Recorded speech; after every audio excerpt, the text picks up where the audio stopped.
আবার একটা নতুন ভিডিও নিয়ে আপনাদের সামনে চলে এলাম। সম্পর্ক, বিশ্বাস, আন্ডারস্ট্যান্ডিং, বন্ডিং, এইগুলো নিয়ে একটা ভিডিও আপনাদের সামনে পরিবেশন করতে চলেছি। এই চারটেই কিন্তু অনেকগুলোর ক্ষেত্রেই খাটে। চারটে বলতে যেমন মা বাবা সন্তান,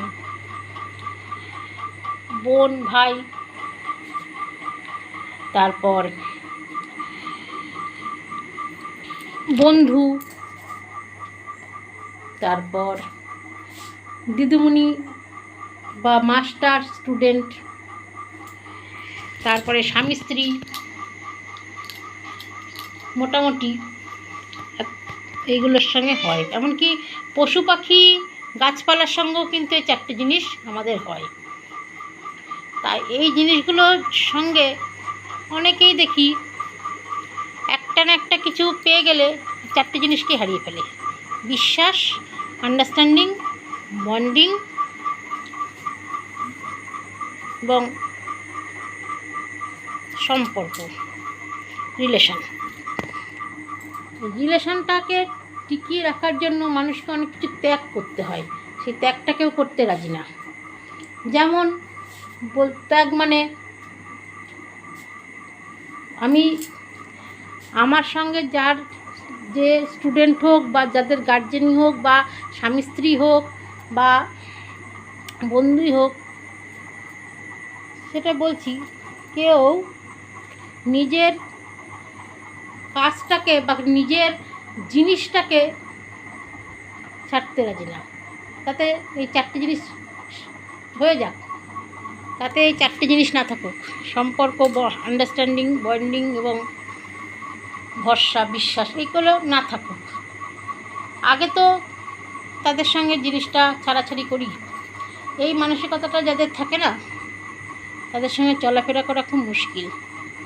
যেই হোক, স্টুডেন্ট গার্জেনটি হোক, স্টুডেন্ট দিদিমণি মাস্টারের মধ্যেই হোক, স্টুডেন্ট আর মাস্টারের মধ্যে সম্পর্ক বা আন্ডারস্ট্যান্ডিং বা বিশ্বাস বা ভরসা বা বন্ডিংটা যদি সেইভাবে গড়ে না ওঠে, 3-4 ঘন্টা করে পড়ালেও তাদের মধ্যে তার সঙ্গে সেরকমভাবে সম্ভব নয়। যাওয়ার সঙ্গে সঙ্গেই বসতে না বসতেই এই যে একটা অপমান, এই যে একটা অপমানজনক কথা, অপমানজনক ঢিল ছুঁড়ে মারা, ভাবাই মানে কাউকে ভাববই না সে আমার থেকে বড়রা ছোট, সে আমার দিদিমণি শিক্ষক। এখনও আমরা আমাদের দিদিমণি মাস্টারের সঙ্গে বা আমাদের বাবা মার সন্তানের মধ্যে, ভাই বোনের মধ্যে যে এই চারটে জিনিস গড়ে উঠেছে, এখনও আমরা সেটাকে রাখার চেষ্টা করি। এখনও কোনো মাস্টারমশাইকে দেখলে আমরা মাস্টারমশাইকে প্রণাম করি। এখনও এই যে পরশুদিন আমাদের স্কুলের ইতিহাস নিতেন দিদিমণি, সেই দিদিমণির জন্মদিন গেছে, আমি উইশ করেছি এবং বলে লিখেছে, অনেক আদর, তোরা ভালো থাকিস। এই যে বন্ডিংটা, আমাদের পড়াছাড়া হয়ে গেছে, বিয়ে হয়ে গেছে, আমরা বিয়ে করে ঘর সংসার করেছি, তবুও দিদিমণির সঙ্গে আমাদের বন্ডিং কিন্তু হারিয়ে যায়নি। বন্ডিং বা আন্ডারস্ট্যান্ডিং এগুলো কিন্তু হারিয়ে যায়নি। দিদিমণি আমাদের সঙ্গে যেরকম ব্যবহার করতো, এখনও পর্যন্ত সেরকমভাবেই কিন্তু আমরা দিদিমণি মাস্টারের সঙ্গে ব্যবহার করছি। এটা ভালো লাগা, একটা বিশ্বাস তৈরি। আমার একবার ইচ্ছাও আছে, যদি কোনো দিন এই জিনিসটা হয়, সরস্বতী পুজোতে আমার স্কুলে যাওয়ার ইচ্ছা আছে। কেন, ওখানে প্রাক্তন ছাত্রদের নেমন্তন্ন করা উচিত, ছাত্রছাত্রীদের খুব যাওয়ার ইচ্ছা। সরস্বতী পুজোয় যাবো, এমনি প্রসাদ খেয়ে চলে আসলাম, ফল ফুল খেয়ে বাড়ি গেলাম না। এই জিনিসটা এখনকার মধ্যে অনেকেরই দেখি খুবই কম, কেউ কাউকে ছাড়তে রাজি না, সেটা দিদিমণি হোক আর যাই হোক। দিদিমণির যদি একটু পান থেকে চুন খসলো, সে স্টুডেন্ট যত ছোটোই হোক না কেন, তাকে অপমান করে একদম ছুঁড়ে ফেলে দেবে। আজকে যে কথাগুলো আমাকে ফেস করতে হচ্ছে স্টুডেন্টদের দ্বারা, যেই জিনিসগুলো আমাকে ফেস করতে হচ্ছে, সেই জিনিসগুলোর প্রতি আমি যদি আবার প্রতিবাদ করে গালের মধ্যে চড় মারতে যাই, তার গার্জেনরাই আমারে বলবে, আমার মেয়েকে মারলে কেন? তুমি তো জানো আমার মেয়ের শরীরের অবস্থা, আমার মেয়ে এই ব্যাপার, তবু তুমি কেন মারলে? কথা আসবে। আবার যদি কিছু না বলি, চুপচাপ থাকি, তুমি তো কিছু বলো না, তাই জন্য তো পেয়ে বসেছে। ঠিক আছে, এইভাবে মানুষের সঙ্গে মানুষের সম্পর্কটা নষ্ট হয়ে যাচ্ছে। পড়াতে যাচ্ছে ঠিকই, কিন্তু সেই জিনিসটা থাকছে না যে আজকে তো ওকে পড়াতে যেতে হবে, না পড়াতে গেলে তো হবে না। এই জিনিসটা আমাদের মধ্যে গড়ে উঠতে এখনও পারিনি, যেটা আমার অনেকের সঙ্গে হয়েছে, কিন্তু ওর সঙ্গে এখনও হয়নি। ক্লাস 5-এর 2-3 মাসের ফার্স্ট টার্ম পর্যন্ত যা একটু গঠন হয়েছে, তারপরে সেকেন্ড টার্ম থেকে ওর সঙ্গে আস্তে আস্তে ভাঙন শুরু হয়েছে। এই ভাঙন কোনো দিনই জোড়া লাগবে না। এই জন্য বলছি, মানুষের সঙ্গে এমনভাবে মিশুন যাতে সম্পর্ক, বিশ্বাস, আন্ডারস্ট্যান্ডিং, বন্ডিং এই জিনিসটা যেন অটুট থাকে। কেউ কাউকে যেন এই নিয়ে অবহেলা করো না, অহংকার করো না। একটা কী হচ্ছে, আমার থেকে হয়তো তোমার যোগ্যতা বা তোমার পয়সা অনেক বেশি অর্থের দিক দিয়ে, কিন্তু এই অর্থ বা এই পয়সা কিন্তু বেশি দিনের নয়। একদিন না একদিন কিন্তু হাত কামড়াতেই হবে। তখন কিন্তু কেউ বলতে পারে না যাকে তুমি অবহেলা করেছো তাকেই তোমার দরকার হতে পারে।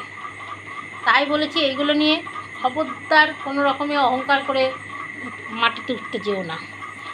এমন অবস্থা হলো একদিন তোমার আমাকে তুমি অবহেলা করছো, আমাকে একদিন তোমার এমনভাবে দরকার হলো, তখন তুমি বলতে বাধ্য হলে যে খুব ভুল করেছি। এই কথাটা যেন তোমাদের মনে না আসে। তাই এখন থেকে তোমরা একটু সতেজ, সংশোধন হও।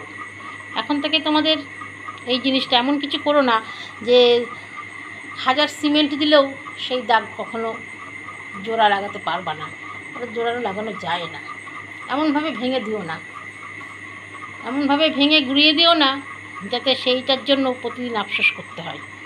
তাই এই 5টা জিনিসকে ধরে রেখে নিজে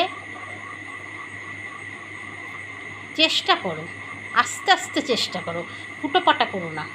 তুমি 10,000 টাকা রোজগার এই 2 মাসের মধ্যে পেয়ে গেছে বলে ওইটা নিয়ে বেশি উপরে উঠতে যেও না। 10,000 টাকাটাকে 10 টাকায় করে রাখার চেষ্টা করো, সঞ্চয় করে। তাহলে দেখবা নিজেও ভালো থাকবে, তোমার সংসারটাও ভালো থাকবে, যাদের সঙ্গে তোমার সম্পর্ক অটুট ছিল সেই অটুট সম্পর্কটাও বজায় থাকবে। এখন যে তুমি এই টাকার জন্য সব সম্পর্ক ভাঙতে থাকো, তখন পরে যখন তোমার আমাকে দরকার হবে, তখন কিন্তু 1000 চেষ্টা করলেও সেই সম্পর্ক কিন্তু তুমি জোড়া দিতে পারবে না, সেটা কোটি টাকা দিয়েও পারবে না সেই জিনিসটা কিনতে। এই 4টে জিনিস যেমন ভেঙে, খুব সহজ ভাঙা, একটা এমন কথা বলে দাও ভেঙে যাবে সঙ্গে সঙ্গে, কিন্তু ওই কথাটাই কিন্তু বারবার তোমাকে আঁকড়ে ধরে তোমার মনটাকে ভেঙে দেবে। এবার যেই মনটাকে ভেঙে দেবে তখন পরের দিন হয়তো তুমি ইয়ার্কি মেরে বা কী হয়েছে তুমি জানো না, আবার জিজ্ঞেস করছো কী হয়েছে।